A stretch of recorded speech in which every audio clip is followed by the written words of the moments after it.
Welcome to KMUZ Theater Talk. I'm your host, Ed Shopes. KMUZ Theater Talk comes your way the first and third Fridays of every month with news and in-depth interviews about auditions and performances of plays and musicals running at theaters throughout the Mid-Willamette Valley. My first guests today are director Jeremy Clubb, actor Jacob Fritz, and stage manager Mariam Anderson-Taha to talk about the complete works of William Shakespeare playing May 1st through 11th at the Russel Trip Performance Center in Albany. We'll also talk with directors Travis and Kalina Morgan and actors Tim Jaeger and Liliana Quiroz from Roald Dahl's Willy Wonka, opening May 2nd at the Gallery Theater in McMinnville. But first, let's dive into the KMUZ Theater Talk calendar for news about auditions and shows happening at your favorite Mid-Willamette Valley theaters. For McMinnville and Newburgh area theaters, at Gallery Theater in downtown McMinnville, Roald Dahl's Willy Wonka with music and lyrics by Leslie Bricusse and Anthony Newley will run on Gallery Theater's mainstage May 2nd through 25th. It's directed by Travis and Kalina Morgan, who join me later in today's program along with two actors from the show. For show information and tickets, go to gallerytheater.org. On the Penguin Productions outdoor stage in Newburgh this summer, from July 24th through August 9th, is Upon the King, written by William Shakespeare, conceived and adapted by Andrew Philpott. Upon the King is adapted from 8 of Shakespeare's greatest history plays, weaving one continuous story of England's crown as it passes from king to king, spanning the 100 Years' War with France to the chaos of the War of the Roses. This play captures the triumphs, betrayals, and humanity behind the throne only as Shakespeare can tell it. For show information and tickets, go to the Penguins Onstage webpage. At Greater Salem area theaters, Bridgetown Conservatory in Salem has Make Me a Song, the music of William Finn, conceived by Rob Ruggiero, and it plays April 24th through 27th at the Verona Studio Theater in downtown Salem. Directed by Seth Rennie, the cast includes Nehemiah Creel, Stephanie Gibbs, Lance Nutman, and Beth Sobo-Turk, plus special appearances by Bridgetown Conservatory students. Get your tickets at simpletix.com. See Bridgetown's Facebook page and the bridgetownconservatory.org website for show information and tickets. At Center Stage Theatrics in Salem, registration is open for the 4th year of Camp Center Stage, a week-long overnight theater camp for middle school through high school students. To sign up for Camp Center Stage, go to centerstagetheatrics.org. At Kaiser Homegrown Theater, Drinking Habits, a comedy by Tom Smith and directed by Jeff Minden, runs through April 27th. Listen to my interview with cast members Laura Davis and Kathy Willoughby about this fast-paced farce on the KMUZ Theater Talk podcast. For show information and tickets, go to kaiserhomegrowntheater.org and Facebook. At Pinnacle Theater in Salem, the Tennessee Williams classic The Glass Menagerie comes to the Pinnacle Theater stage May 9th through 31st. Director Jeff Sanders and a couple of actors from the show will be my guests on the May 2nd KMUZ Theater Talk program. On the Pinnacle Theater call board, director Debbie Neal will hold auditions April 19th in Pinnacle's upstairs auditorium for Black Comedy by playwright Peter Schaefer. That show runs June 27th through July 19th. And at the same time, director Robert Sahlberg will also hold auditions April 19th in Pinnacle's downstairs lobby for the musical Hairspray by O'Donnell, Meehan, and Shaman. That show runs August 15th through September 6th. And don't forget, Joe Dodge's acting workshop for adults 18 and older meets on Saturdays at Pinnacle Theater's rehearsal studio in downtown Salem. See the pinnacletheater.org website and Facebook page for tickets, audition information, and to sign up for acting workshops. At Struts and Frets Theater Company in Rickreall, Shakespeare's A Midsummer Night's Dream plays September 4th through 6th at River's Edge Amphitheater in downtown Independence. Auditions are complete and a cast list is expected soon. See the Struts and Frets Facebook page and strutsandfretstheater.org for more information, and buy your tickets at eventbrite.com. The Theater 33 2025 New Plays Festival will once again be at Willamette University in Salem this summer. Theater 33 will soon announce its summer festival lineup, and we'll bring that news to you as soon as we learn more. Watch theater33.org and their Facebook page for festival details. For Stayton and Silverton area theaters, at Brush Creek Playhouse in Silverton, Much Ado About Notices is on stage now through April 20th at the Playhouse on Silverton Road. It's directed by Rihanna O'Connor and Russell Oliveira Jr. Three male troubadours performing Shakespeare plays are the worst traveling troupe of players in England. They survive only by stealing the audience's purses. But their fortunes change when a woman passing as a man, hers, replaces an actor after he literally breaks his neck. Hilarity ensues. Brush Creek is also updating its website. Take a peek at the new version through a link at brushcreekplayhouse.com. On the Brush Creek Playhouse call board, director Cade Miller is looking for a male actor to play multiple roles in Of Man and Mosquito, which runs May 2nd through 18th. For information, call or text 415-845-5242. Go to brushcreekplayhouse.com and Facebook for show, ticket, and audition information. Playing at Spotlight Community Theater, The Cliff Notes of Insanity, Princess Bride in 30 Minutes or Less, and Other Fantastical Stories will be at the Spotlight Theater soon. It's directed by Shannon Rempel. For show information, tickets, and audition details, go to spotlightct.com and Facebook. For Albany and Corvallis area theaters, on stage at Albany Civic Theater, this is the final weekend for The Big 5-0 by Brian Mitchell, which closes April 19th. It's directed by Scott Harvey. Coming up May 5th through 24th at Albany Civic is the Agatha Christie classic murder mystery, And Then There Were None.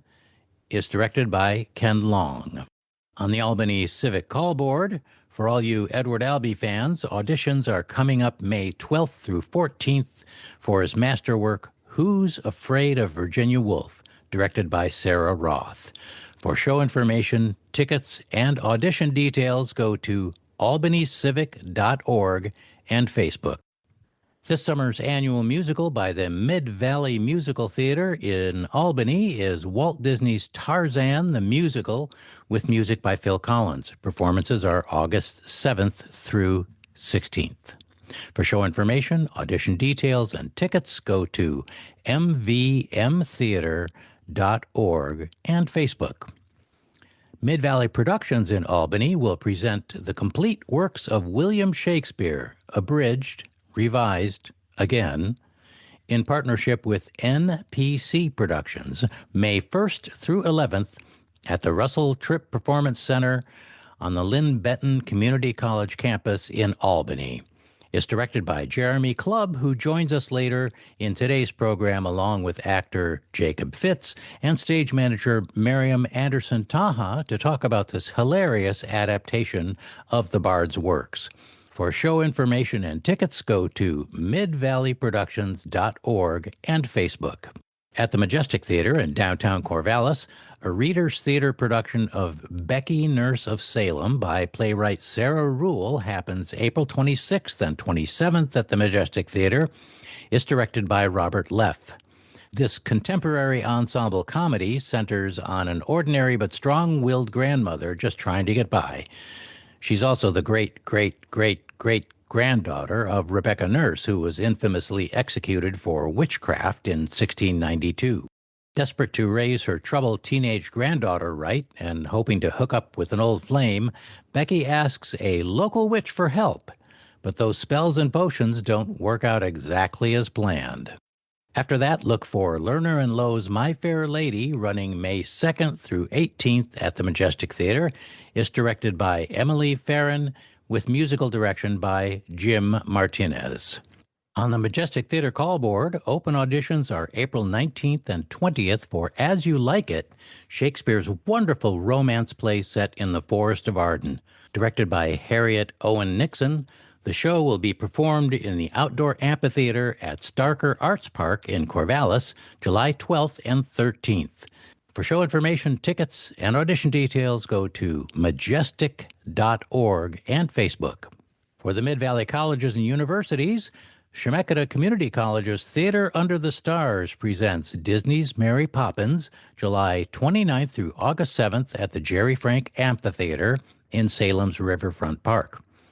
The show is directed by Stephen Munshaw and choreographed by Christopher Dean. For more information, email smunshaw@chemeketa.edu or call 503-836-2266. At Western Oregon University in Monmouth, WOU's theater season winds up May 28th through 31st with Tiny Beautiful Things by Cheryl Strayed and Nina Verdalos. It's directed by Risa Fleming. For show information and tickets, go to the wou.edu theater page or see their Facebook page. At Willamette University Theater in Salem, on the Pelton Theater stage, April 26th is the final show of Willamette's theater season, Bloom, Bloom, Pow, a climate doom comedy inspired by 1950s monster movies and the real-life 2014 crisis in Toledo, Ohio, when the tap water became deadly to use. For show information and tickets, go to wutheater.com or see their Facebook page. And that's a wrap for today's KMUZ Theater Talk calendar for plays and auditions at your favorite theaters. Coming up after the break, I'll talk with director Jeremy Clubb, actor Jacob Fritz, and stage manager Mariam Anderson-Taha about the complete works of William Shakespeare coming to the Russel Trip Performance Center on the Linn-Benton Community College campus in Albany. We'll be back right after this. You know, KMUZ Theater Talk and KMUZ FM rely on the support of you, our listeners. If you enjoy listening to KMUZ Theater Talk on your commercial-free community radio station, please go to kmuz.org right now, click the donate button, and don't forget to say that KMUZ Theater Talk sent you. And thanks a million for your support. My first guest today here on KMUZ Theater Talk is director Jeremy Clubb and actor Jacob Fritz and stage manager Mariam Anderson from a really fun production down in Albany at Linn-Benton Community College. And it's called The Complete Works of William Shakespeare, Abridged, Revised, Again. Welcome to KMUZ Theater Talk, you guys. Thank you. Thank you. Thanks for having us. Jeremy, this is a real fun opportunity for Shakespeare buffs and people who want to get to know a little bit more about Shakespeare's complete works, but with a twist. Tell us a little bit about the show. Sure. So one of the things that I absolutely love about this show in particular is, yes, Shakespeare buffs can enjoy it. It also can act as a springboard entry point for people who don't necessarily know a lot about Shakespeare or think that they don't like Shakespeare. This is a chance to reframe that and let them see all the fun that we can have. This show is 3 people, 97 minutes. Those 3 people do all of Shakespeare's roles, all of 37 plays in 97 minutes, with hundreds of laughs. It's going to be a good time. Well, this show originated back in the late 20th century, and it has a storied success record. What compelled you to bring this show to the stage? So I had recently made contact with a newer company in Albany called Mid-Valley Productions. And they were kind enough to give a tour of their space at Linn-Benton Community College in the Russel Trip Performance Center. And they had mentioned that they wanted to do a spring show. At this point, it was January, so I racked my brain to try and figure out what could I put on with an incredibly fast turnaround that would be fun and bring people to the space and hopefully introduce more people to this Mid-Valley Productions. And I have done the complete works of Shakespeare abridged as an actor before, and so I was well aware it's a very base set. There's only 3 actors, but it's engaging, it's fun, and all of the humor comes from the actors themselves and the costumes and the props. And that's what drew me to it. Well, Jacob, let's talk a little bit about why it's such a treat for actors. This show involves a script, yes, but it also involves tuning the script to the community that you're playing to, taking opportunities at improv. Tell us a little bit about what you really like about this show. I love Shakespeare. It's one of my favorite things to act and perform. So when Jeremy told us he was doing this show, he had talked about it before. I was really excited. The script gives a lot of leeway to the actors to change what they want and to make the jokes work for the community they're in. There are some jokes that are very specific to the venue in Albany. There are some jokes that are very specific to just the Willamette Valley, and people who are from around here will know them and they'll get them, and I think that's really fun. And then there's a lot of improv in it, which is also really fun. It's not very often that if you're doing a show, you get to interact with the audience in the way that you do with this show. But there's a lot of audience interaction, and I think that's super fun. Well, right now, at the time of this interview, we're about 3 weeks from opening.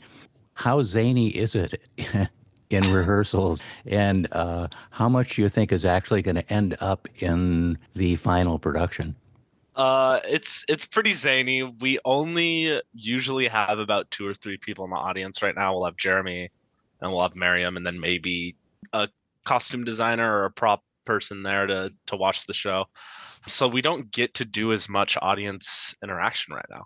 I think once we start getting an audience in front of us, I think it'll take it to another level. And I think it'll be really fun and a lot of hijinks and such. We don't want to give too much away, but at one point, one person from the audience actually gets pulled up to be on stage. And I think that's always fun. Not just one person. There might be more. There may be more in this abridged again production. Mariam, you're the stage manager, and your job in any other production would be working backstage silently as a ringmaster to keep the whole show going. But you and your crew also have important roles to play in this show. Talk about that a little. So this show has, as Jeremy said earlier, a lot of props. There's a lot of stuff that needs to happen backstage while the actors are on stage, because most of the time, all 3 of them are on stage. They just go back to change into costumes or to grab props. And so there's going to be a lot of prop tracking, I think, that's going to be really interesting. And, keeping track of blocking and stuff has been interesting just because they move around a lot. They're constantly leaving and coming back with different things every time. I thought keeping track of only 3 actors was going to be easier than normal, but it's actually turned out to be a little bit harder than I'm used to. In rehearsals now, you're in a rehearsal space. I would imagine that the biggest challenge is going to come after you move into the theater and you have to have all the props working and all the set pieces ready to go. It's going to be a very quick turnaround for you as stage manager to keep the show running. Yes, it is very quick. I have high hopes for our crew team. I think we will power through. I think it's going to be great. Well, I understand you're a real Shakespeare buff yourself. I am, yes. Tell me a little bit about your background with Shakespeare. I actually hated Shakespeare for most of my life until I took my Shakespeare class in college with David Genoviak, who used to live in the area. And he kind of turned me around on Shakespeare. And now I'm a diehard fan. I love Shakespeare so very much. You went to Western Oregon University and studied theater there. What productions did you take part in when you were in college? I took part in, I think, 8 overall. As far as Shakespeare goes, I was in Much Ado About Nothing, but I was also in The Laramie Project, The Wolves, and if I wasn't on stage, I stage managed for Theory of Relativity, Baby with the Bathwater, and She Kills Monsters, and then I was the sound designer for John Proctor's The Villain. Wow, what a great resume. I can see why you chose Mariam to be on your team. Jeremy, tell me a little bit more about who else is on your team for this show. Sure. So we put the call for auditions for this show. Partnered with Kaiser Homegrown Theater, was gracious enough to allow us to use their space for the audition itself. And a lot of the people that came to auditions were actually returnees of people who I've worked with the last production of Evil Dead the Musical, the network production. The Mid-Valley Theater Network production. Correct. So it was nice to see familiar faces. I know in general some of the things that they're capable of, their styles of humor, that they're great listeners and willing to take risks and just have fun. And none of them have disappointed. Mariam was my stage manager for Evil Dead as well. Jacob played Ash. We have Vincent Turner, one of our extras, a Shemp, who's returning to play with us again in the complete works of Shakespeare. And then we also have one newcomer here, Savannah King, who I've not worked with before, but has been wonderful. She's great. Our props person and costumer, Danny McDowell, props, and Stephanie Bednar's costumer. Also, I've been working with them for years. We're immediately ready to sign up and do something again. So it's nice having just a team of reliable people who are eager to work on things and have fun. Well, I think that you shouldn't underplay them. You've got a really solid team of very talented people for this show. Jeremy, tell me about some of the challenges that you've faced so far in bringing the show to the stage and how you've overcome them. So we've been incredibly lucky right now with the amount of talent of people that we have. We're actually a day at the schedule of where I planned to be as far as rehearsals go. And it was already going to be an incredibly tight turnaround. I mean, 15 rehearsals total. For frame of reference, we had 26 for Evil Dead. That's a scary schedule. I agree. For only 15 rehearsals, and they're still so on top of it that they're a full day ahead of where I thought we would be. We're already able to drill down into more minutia blocking and just already fleshing out these characters. So the challenge has been such a tight turnaround, but they've really risen to that challenge and brought their own flair and readiness to it. And it's just been such a joy. Well, Mariam, what hurdles have you had to jump in terms of your being relied upon to be not just a stage manager, but as the Shakespeare expert on this show?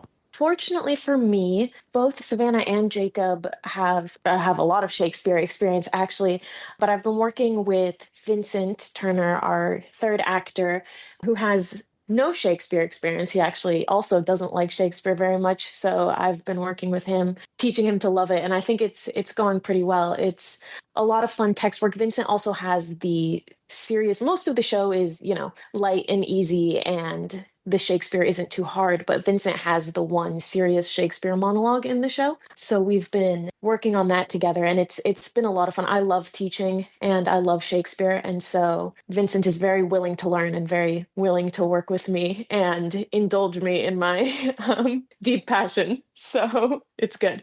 Well, it seems to me that one of the big deals of this show is that you have all of Shakespeare's work, except for a couple, all covered in the first act. Talk about that a little.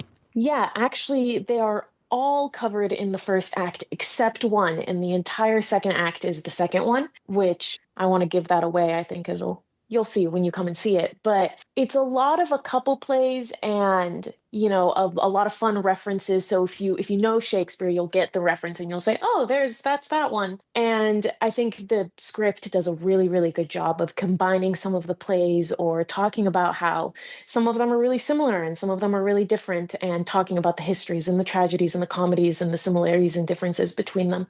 I think part of it, for me, that's attractive is skewering the scholarly analysis and presentation of Shakespeare in such a very comic way in this show. And the sidetracks and the explanations are hilarious.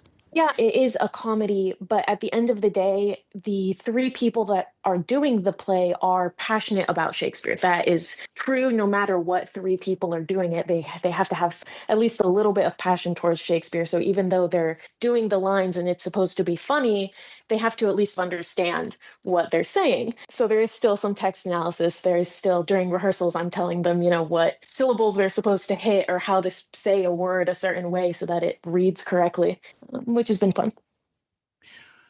So, Jacob, as an actor, what is your favorite moment in this show that you look forward to?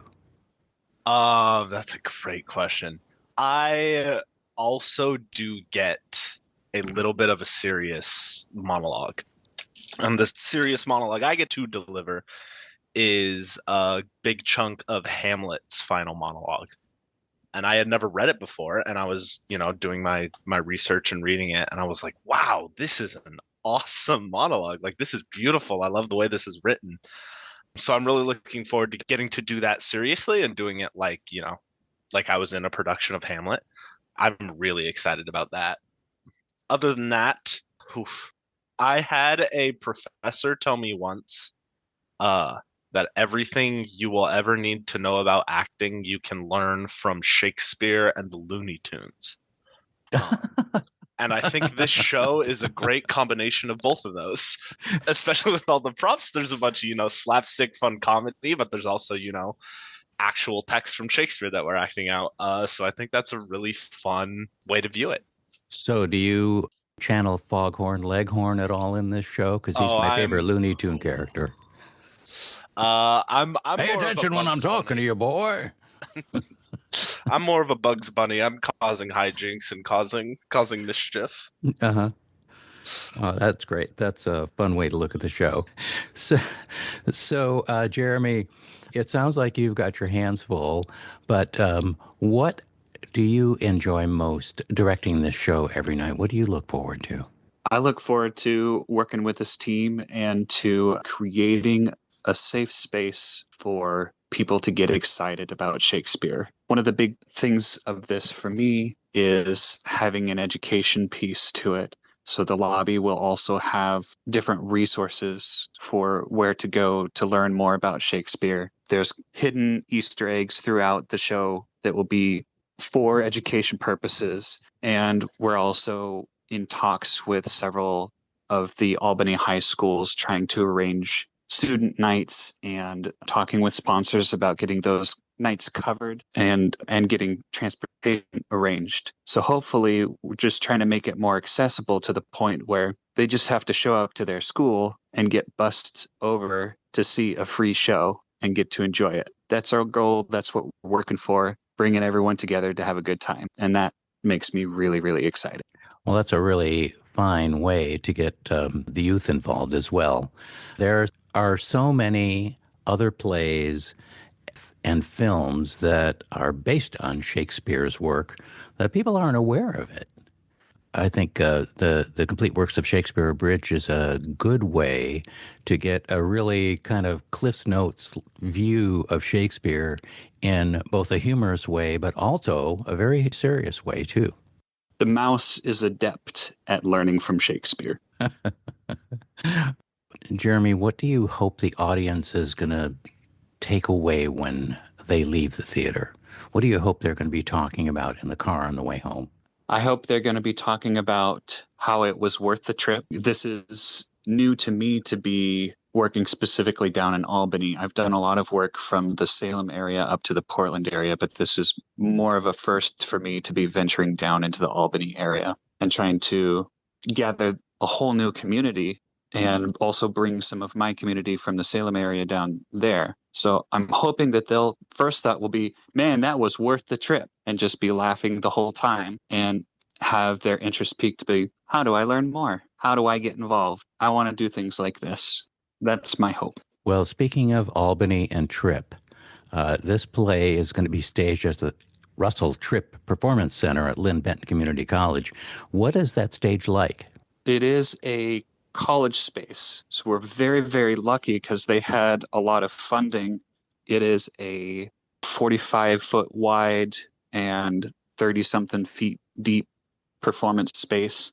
Is that a proscenium theater? It is, but we're going to be bringing everyone onto the stage and make it more intimate. It's going to end up being a 3/4 thrust, essentially. So there'll be one back wall with some arches and then a big U shape of the audience on the stage to keep everyone close and engaged. Well, Mariam should be familiar with that. They've done that several times at Western to great effect. I think working in a college space is really good. It's set up pretty well for us. And we worked in a college space for Evil Dead as well this last October, and I think that went pretty well. So It's nice being in a college space because they're so well equipped. All of yes. the lighting is in place. They have proper fly rails. The Russel Trip Performance Center also has a grid directly over their stage, so that it just increases our abilities to do fun things. Sounds like lighting and staging and an immediate audience close to the actors is going to add a lot to this production. That's the goal. Jacob, what do you hope the audience takes away from Larry, Moe, and Curly on stage describing Shakespeare for 90-some minutes? I hope the audience is going home and with a new interest about Shakespeare. I think Shakespeare has a pretty rough reputation right now of being boring and being old. But I think this show does a great job at showing all of the humor in Shakespeare. I think Shakespeare was really clever and a great writer, and that's obviously why he's stood the test of time. And a lot of his work is still really funny and really good and hits today. So I'm hoping that people will go home with that realization that, you know, Shakespeare isn't just this old text that you study in high school. It is this living, breathing piece of art that we can connect to still today. Well, when somebody talks to me about Shakespeare being moribund, I always tell them, well, why don't you just Google films based on Shakespeare works and see what pops open. You will be surprised at how much life Shakespeare continues to have in the modern world, as well as his folio being produced in really unique and interesting ways worldwide. Yeah. And in everyone's core language around the world. I agree. I mean, Yeah. Lion King's the big one. Everyone is like, oh, Lion King is Hamlet. Yeah, exactly. Yeah. So you're going to roar in the second act then, I guess. Yes. Okay, that's good. That sounds like fun. I would just like to also mention that there are going to be multiple matinees. So take a look at the website for that. And we're going to be closing on Mother's Day. So look for some special treats. We'll have raffles on the first Friday and on closing on Mother's Day. Well, folks, Mid-Valley Theater Productions is presenting the complete works of William Shakespeare, abridged, revised, again, in partnership with NPC Productions. It runs May 1st through 11th at the Russel Trip Performance Center at Linn-Benton Community College in Albany. For show information and tickets, go to midvalleyproductions.org and Facebook. This is a not-to-be-missed show, folks. Every production that has run with this show has had terrific audience response. This is a fun romp. It'll be a great evening. It's not super long, but it's super fun, and you'll learn something along the way. I want to thank my guests, Director Jeremy Clubb, and actor Jacob Fritz and stage manager Mariam Anderson-Taha about this hilarious adaptation of the Bard's works. Thank you for joining me here on KMUZ Theater Talk. Thanks, Ed. Thank you for having us. Yeah, thank you for having us. I'm here with Travis and Kalina Morgan, the directors of Roald Dahl's Willy Wonka, opening May 2nd at the Gallery Theater in McMinnville. And also joining the conversation are actor Tim Jaeger and Liliana Quiroz. Welcome to KMUZ Theater Talk, everyone. Thank you. Thank you. Glad to be here. Thank you. Kalina and Travis, what brought you to Willy Wonka? Why this show? Kalina and I wanted to bring a show to Gallery that was family friendly, that was fun, brought a bit of magic, and had an opportunity for kids to also be involved in the show. Personally, I know for myself, Willy Wonka or Charlie and the Chocolate Factory, the movie, when I was a kid, I watched that a lot and I really enjoyed the story and the storyline. Read the book as well as a kid. And so I think the fun part is it's a story that everybody knows, or most everybody knows, unless you've been living under a rock. So that's the fun part about it. That's also the scary part about it as being a director is everybody knows the story. Everybody knows what's going to happen. And so you have to stay true to the story and to the script, but also bring a little bit of your own personal touch to how the story is going to be presented. Weren't you terrified that you'd have to cast a plethora of Oompa Loompa?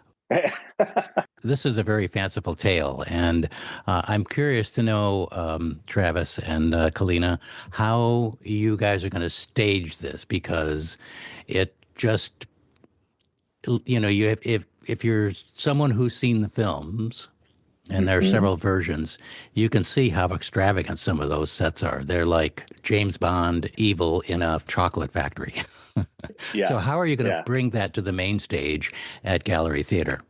We are trying to get all the elements that you would hope to see, kind of just like you talked about. So in the first act, we have the classic bucket house and all the happenings, and we have a candy cart and the street scenes. And then at the start of Act 2, we'll do a giant factory reveal, and it's colorful and fun. And then all the rooms will magically happen throughout the scenes, and we'll have Chocolate River and the pink candy boat and the nut sorting room and the fizzy lifting room. And so we have been trying to honor each special place, and we have a pretty intricate set and lots of props that the cast is having fun exploring, and we are excited to show it to audiences.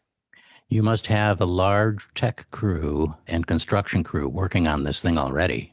We do. We started building our set that first weekend in March.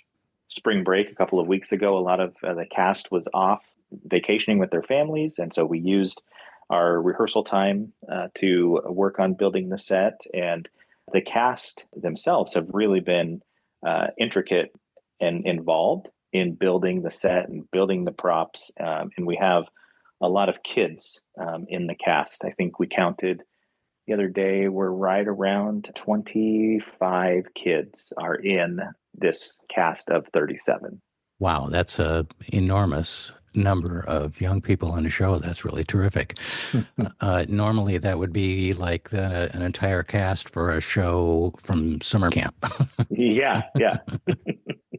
What are some of the challenges that you've faced that you've managed to hurdle with the set construction and that sort of thing along the way? Part of the challenge, I think, is how well known the story is. People are going to come in with certain expectations. And so, it's been sitting down, Kalina and I, as we drive back and forth to the theater, as we eat lunch during the week, eat dinner, Friday nights. I mean, we've kind of been living and breathing and sleeping Willy Wonka for many, many months. And just ideating together and bringing other people in on the ideas and figuring out how do we create these scenes in a way that honor the story and that also are believable. And so that's probably been the biggest challenge. We've said, well, any show you direct, there's going to be some sort of a technical element. It doesn't matter kind of what you do. There's always something that you have to figure out that's a little bit of a challenge.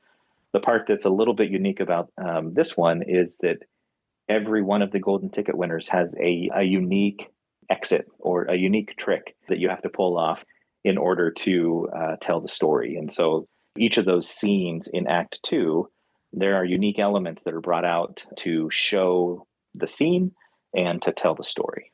What about costumes and props? How is that going? It's going well. We're definitely still in progress and finalizing things. Yeah, we have some Oompa Loompa costumes. We have kind of the classic look of white overalls, and we've got green Converse shoes and green beanie hats. So we're excited for the look of the Oompa Loompa crew. Since this is set in modern early 2000s, we're having fun collecting the flip phones and the digital cameras and all the props that are not current but not extinct either. So yeah, just enjoying kind of building all the pieces. Have you cast Walt Height as an Oompa Loompa again? He was terrific in the previous version. No, we did not cast Walt. However, we did cast his wife, Dawn. Oh, Dawn. And we have 11 Oompa Loompas, and 10 are teens. And then Dawn is the head Oompa Loompa and is doing a great job with that role and bringing that story to life for us. Well, that's worth the price of admission for me right there. So, Tim Jaeger, you're a well-known, seasoned actor who's worked at just about every theater in the Mid-Willamette Valley and many in the Portland area as well. Yeah. Tell me a little bit about your journey as Grandpa Joe. Well, Ed, it's been great. I don't often get involved in a musical, and the last show I did at the gallery was proof with 4 adults. Now, like Travis said, there are 250 kids in this show. Yeah, I can imagine. Well, it seems like it at times. Sometimes, yeah. But no, it has been a wonderful experience so far because Travis and Kalina are so organized and they're so dedicated in their creativity, and they run a tight ship, but right up front built a lot of great community among the cast and crew, and it's really worked. And so it's been really fun to work with everybody there. Lots of mutual respect and support and encouragement. And I've really enjoyed the role of Grandpa Joe. And I have to say that Liliana has been in the role of Charlie, my grandson, who's our great hope in life, has been very inspiring to me when she belts out think positive, and I think all of McMinnville could probably hear it, and it's absolutely she's not a large person, and yet she's mighty, and her whole person is in that message, and you don't have a choice. So it's just been a very positive and gratifying experience so far. Tell me a little bit about Grandpa Joe's relationship with the character Charlie, one of the Golden Ticket winners. Well, Charlie is my grandson, and Charlie is the hope of the Bucket family who live in a very meager day-to-day situation, eking by, and nothing much to look forward to, really, including cabbage soup. But Charlie is our great hope. And when Charlie comes up with the golden ticket, the final golden ticket, we are so excited about it. And then Charlie selects me to be the one person who will take the tour of Wonka's factory, which is so exciting for me. And that's so wonderful. Well, that's a special relationship when a grandson says, I want you, Grandpa Joe, to go with me. Absolutely. Yeah. Who's playing your bride? Beth Medley. The last time that Gallery Theater did Willy Wonka was 2010. They had a live band then, and Beth was the keyboardist for that production.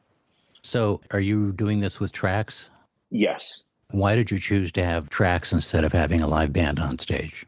It's a great question. The live band is fun, but part of it is the theater in McMinnville doesn't have a great pit area. We can add musicians, but there's not a lot of space on the stage for a lot of people. And then the other part is just the practicality of finding the musicians and having them come in and play.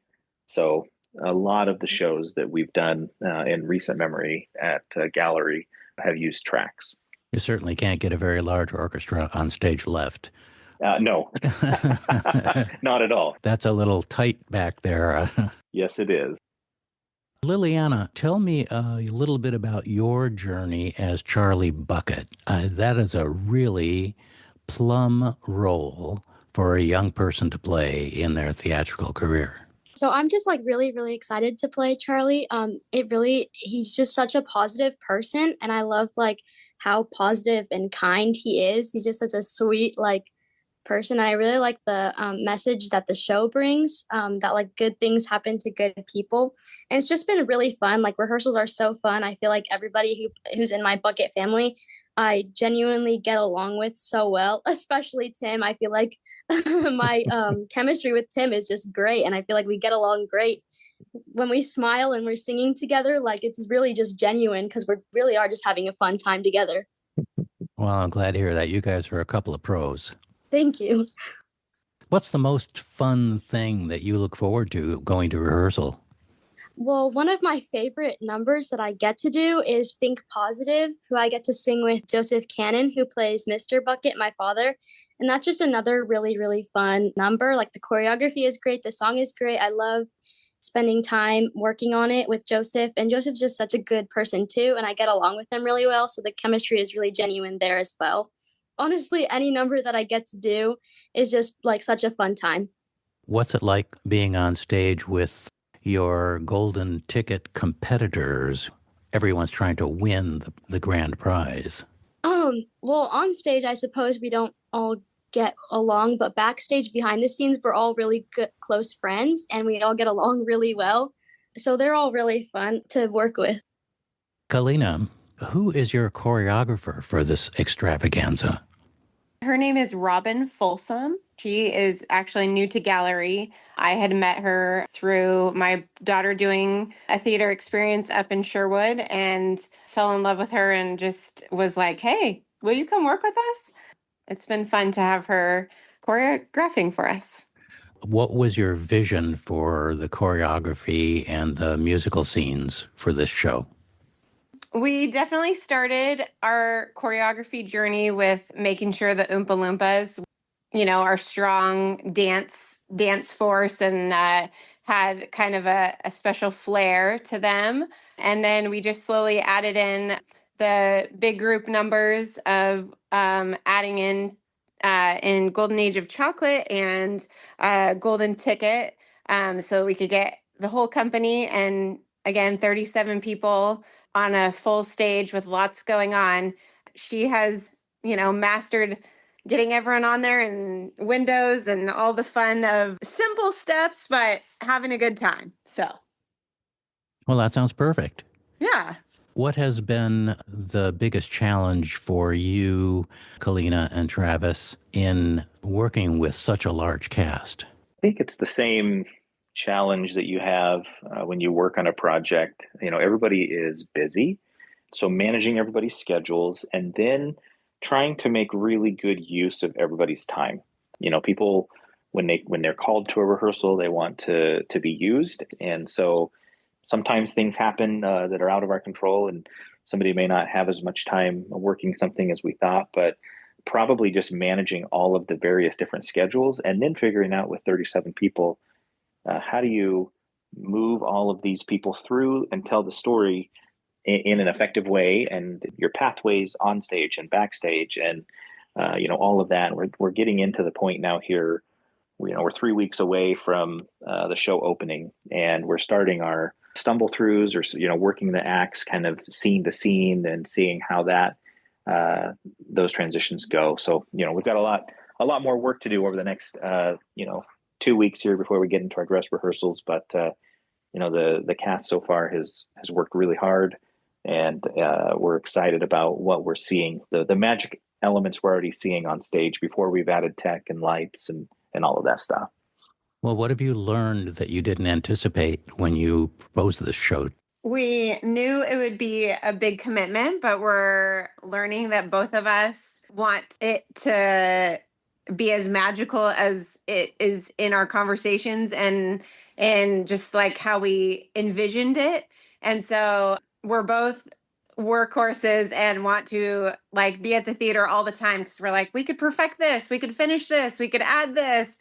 It's been good, but we're also glad that we don't have another following up project because we both previously helped on Fiddler and then Travis helped on Fly By Night. So we're feeling like our schedule has been very full, all for good things, but also glad that we'll have a little bit of time after our show closes, get back out in our trailer and take some family trips and enjoy those moments too. just put your feet up and relive and relove the memory of the show. So Yes, yeah, yes. everybody needs to rest. And speaking of rest, I'm hopeful that your cast has been hale and healthy. Yes, knock on wood. The cast has been very healthy, and we are getting into crunch time here over the next couple weeks, 3 weeks. But yeah, no, so far the cast has done a great job of staying healthy.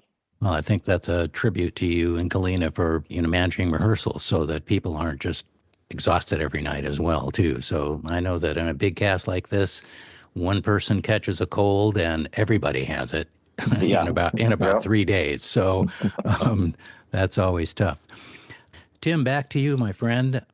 What do you love about this show? Is there a special moment that you enjoy watching or participating in?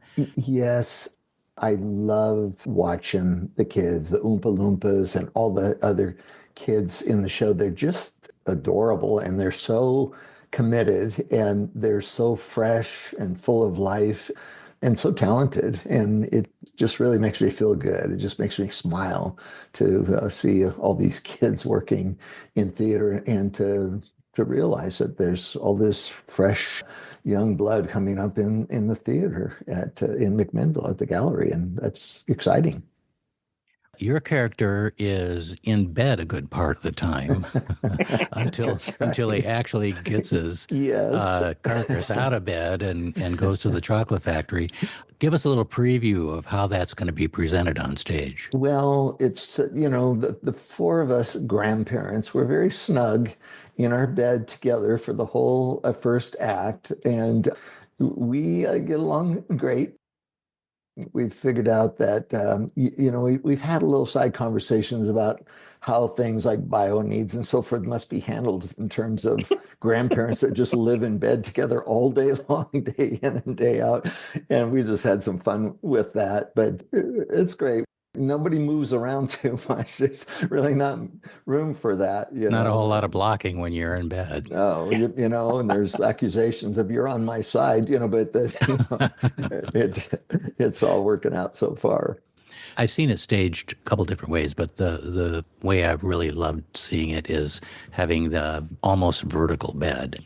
Is that how you guys have staged this? It's very downstage, and we're all audience facing, and so I think some of the dialogue is very fun and funny, and reactions and things, and so there's an opportunity for the audience to see the faces of all that of the grandparents as we go through some of these conversations.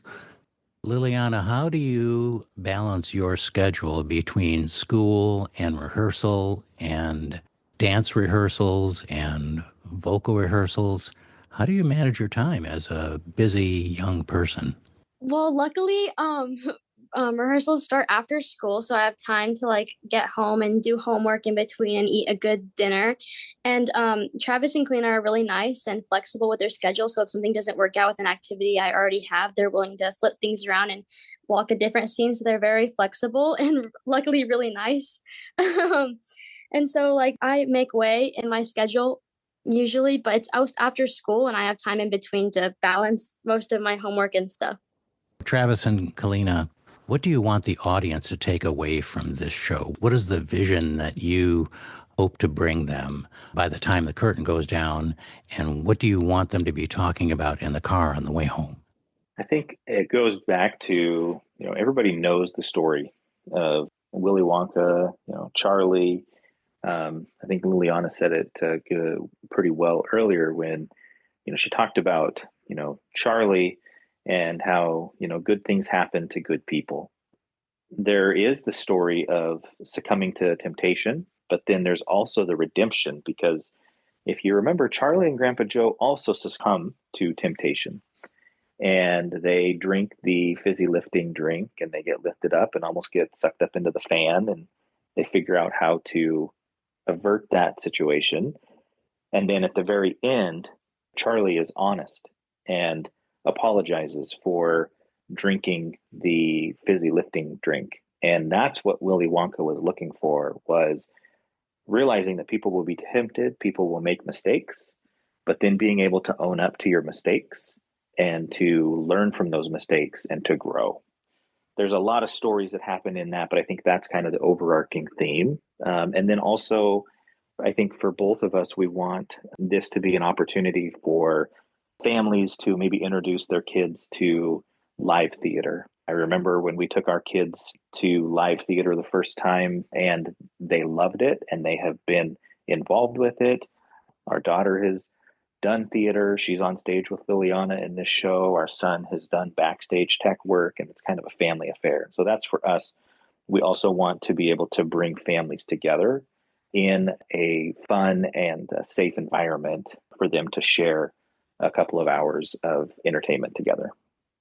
Well, folks, Roald Dahl's Willy Wonka, with music and lyrics by Leslie Bricusse and Anthony Newley, will run on the Gallery Theater's main stage May 2nd through 25th.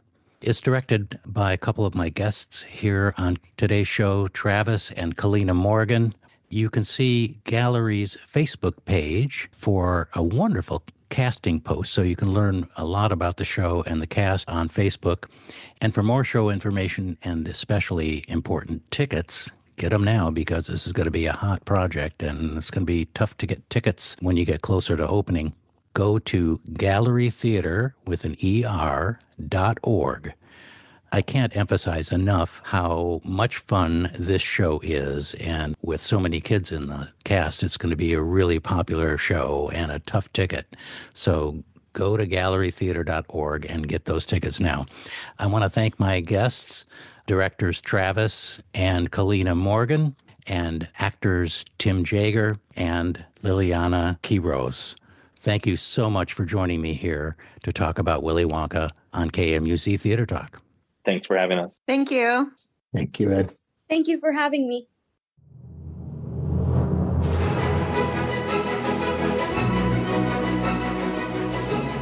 It's time to wind up today's KMUZ Theater Talk program. Thanks a million for listening. KMUZ Theater Talk comes your way at 9 a.m. the first and third Friday of the month on KMUZ at 100.7 and 88.5 FM. Also on KMWV FM Dallas at 98.3 HD2 and streaming worldwide at kmuz.org and on the KMUZ mobile app. If you'd like to share our program with your friends and hear more behind-the-curtain interviews, go to your favorite podcast app and subscribe to KMUZ Theater Talk. I'll be back on May 2nd with a brand new KMUZ Theater Talk program.